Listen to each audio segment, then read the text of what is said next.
Good afternoon, dear sisters and brothers.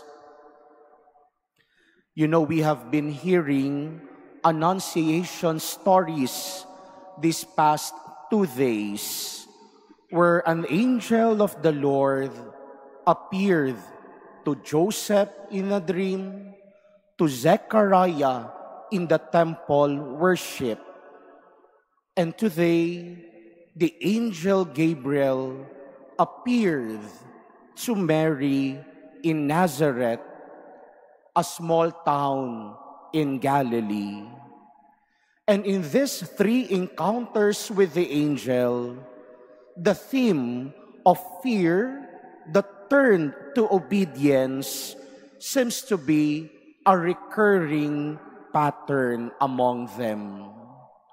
Nang marinig nila ang ibinalita ng anghel ng Panginoon, lahat sila nabigla. Lahat sila nagulumihanan. Lahat sila na-overwhelmed at natakot. But today's annunciation to Mary is outstanding. Why?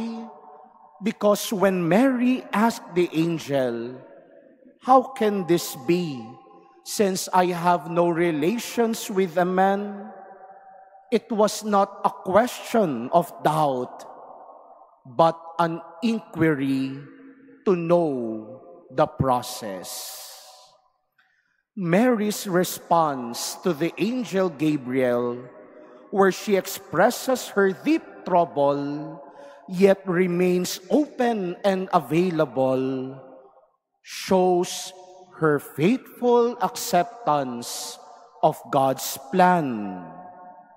Her willingness to say yes to the unknown reflects a heart that is filled with hope, an unwavering hope that can transform grief into joy.